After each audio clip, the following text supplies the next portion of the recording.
सोने चांदी की कहानी में फिर नया मोड़ आता दिख रहा है, और ये मोड़ आ रहा है सोने और चांदी के बीच का जो रेशियो है, जिसको गोल्ड सिल्वर रेशियो कहते हैं, उसकी वजह से।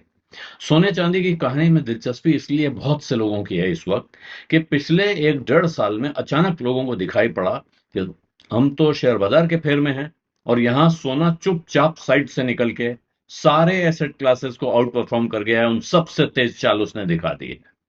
और जब लोगों की नजर सोने पे पड़ी तब समझ में आया कि अरे, सोने से भी तेज इसके बगल से निकल गई है चांदी।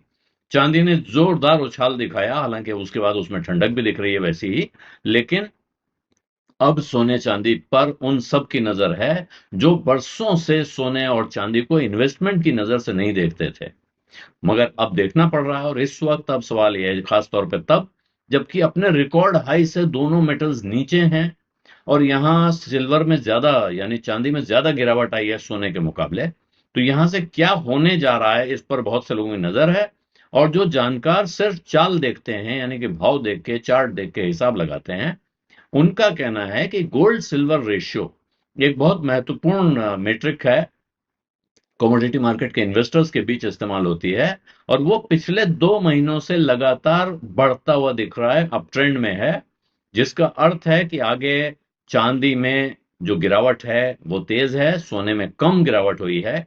और इस वजह से अब लगता है कि सोना बेटर इन्वेस्टमेंट भविष्य के लिए दिखाई पड़ रहा है।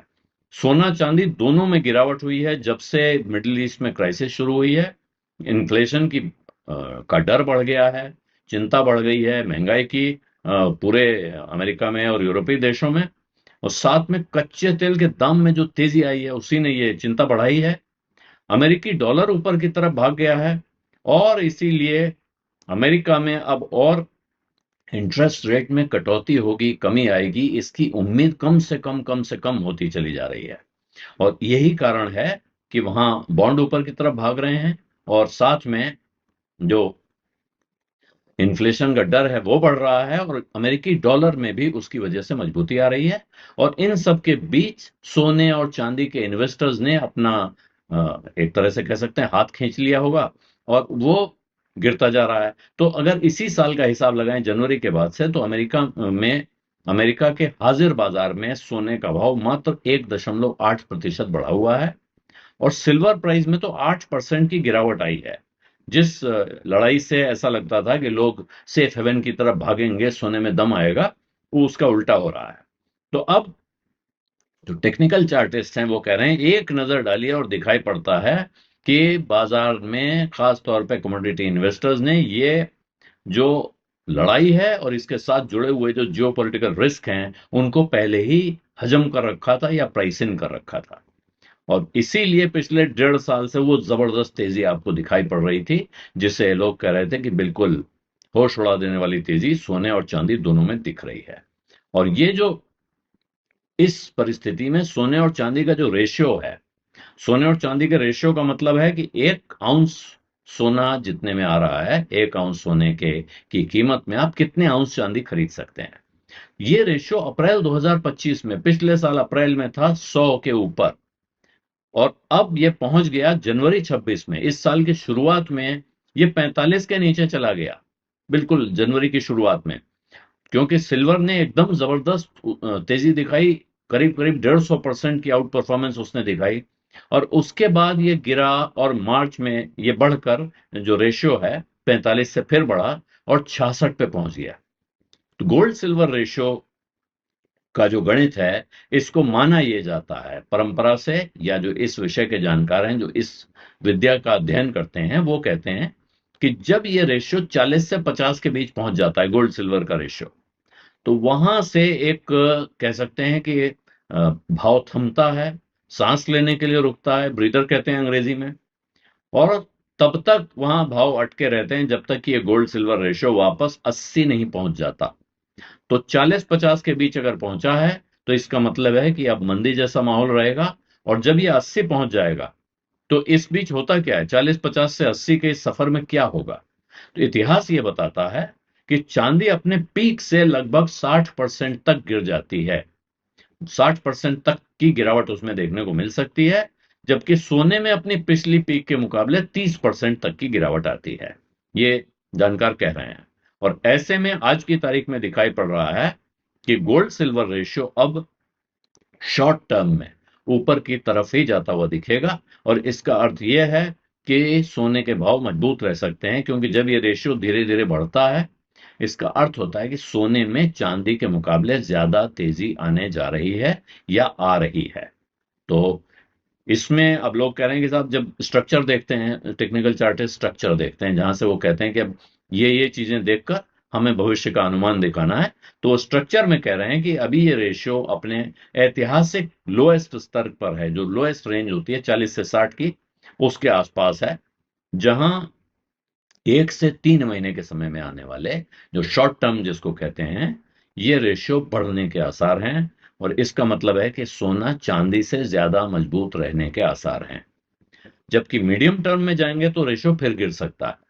यानी एक बार बढ़ने के आसार हैं, फिर गिरने के आसार हैं। और वो गिरने का आसार कब है? वहां चांदी में कैचअप ट्रेड शुरू हो जाएगा। पहले सोना तेज होता है, उसके बाद चांदी वालों को लगता है कि नहीं, अब तो सोना इतना बढ़ गया तो चांदी को वापस बढ़ना चाहिए, तो वहां कैचअप ट्रेड शुरू हो जाता है। तो अभी इसी के और जानकार हैं, टेक्निकल चार्टिस्ट हैं, जो कह रहे हैं कि ये रेशियो अभी, अगर ये हॉर्मुज वाला झगड़ा चलता रहा और इसी तरह कष्ट की वजह से दुनिया भर की इंडस्ट्रियल एक्टिविटी कम होती है, ग्लोबल मैन्युफैक्चरिंग पीएमआई और कमजोर होता है, तो ये 70 से 75 के आसपास जाके वहां अटक सकता है, वहीं पे लुढ़कता रह सकता है ये रेशियो। लेकिन 60 के नीचे इसके जाने का बहुत केस तब बनेगा जब बिल्कुल पक्के तौर पे सीज फायर का ऐलान हो जाए, उसकी वजह से रैली हो जाए, बाजार में एकदम लोग कूद पड़े दोनों हाथ से पैसा लेके कि भाई अब तो शांति आ गई है। और या दूसरी चीज एक और है, इस सब के रहते हुए अगर बाजार में सिल्वर की डिमांड बढ़ जाती है, फिजिकल सिल्वर की खरीद बढ़ जाती है, क्योंकि सोलर सप्लाई चेन में सिल्वर की बहुत रिक्वायरमेंट होती है, सोलर में और इलेक्ट्रॉनिक व्हीकल, इलेक्ट्रिक व्हीकल्स में, ईवी जिसको कहते हैं, इन दो जगहों में बहुत इस्तेमाल हो रहा है। लेकिन ये दोनों चीजें होती नहीं दिख रही हैं अभी, न वहां युद्ध विराम के आसार हैं और न ऐसी परिस्थिति में सप्लाई चेन में बहुत तेजी आने की उम्मीद दिखती है। तो क्योंकि ये जो रेशियो है ये आगे बढ़ता हुआ दिख रहा है, तो एनालिस्ट लोग ये कह रहे हैं कि ऐसे में सोना जमा करने का समय है, सोना खरीदने की कोशिश करनी चाहिए। सोना जिनके पास है वो उसको बिल्कुल सीने से लगा के रखें, बेचने के चक्कर में न पड़ें, और उसको और बढ़ाने की कोशिश करें जब तक ये रेशियो करीब 70 के ऊपर, 80 के आसपास नहीं पहुंच जाता है। तो ये जब तक वो 75 के ऊपर नहीं जाता है तब तक प्रेशर बना रहेगा गोल्ड प्राइसेस पे। और सिल्वर के लिए जब ये रेशियो 100 पहुंच जाएगा, तब वो ब्रेकआउट मूव का वक्त आएगा, यानी कि तब सिल्वर में फिर तेजी आ सकती है, जब 1 ग्राम सोने में 100 ग्राम सिल्वर मिलने लगेगी। वो लक्षण है कि यहां से अब चांदी उस जगह आ गई है जहां से वो और नहीं गिरती, वहां से उसको तेजी से ऊपर बढ़ना चाहिए। तो ये मान रहे हैं लोग कि अब इस वक्त जो रेशियो है, अगर वो 63 पर है, तो ये बिल्कुल ऐसी जगह पे है जहां के 20 साल का मीन है 70 का। लेकिन क्योंकि वो बहुत उठापटक के बाद यहां पहुंचा है, तो इसलिए यहां से उसका यहां पे टिके रहना, यहां पे स्थिर हो जाना संभव नहीं दिखता। और यहां से ऐसा लगता है कि सिल्वर इस वक्त बहुत खरीदने की जल्दबाजी नहीं होनी चाहिए। सिल्वर बार्गेन वाली स्थिति में तभी आएगा जब ये रेशियो 100 के ऊपर पहुंचेगा। उसके पहले अब बारीकी से देखना होगा कि ग्लोबल परिस्थिति कैसी रहती है। लेकिन अभी शॉर्ट टर्म में चांदी के मुकाबले सोना बेटर बेट दिखाई पड़ रहा है। बीज अड्डा में आज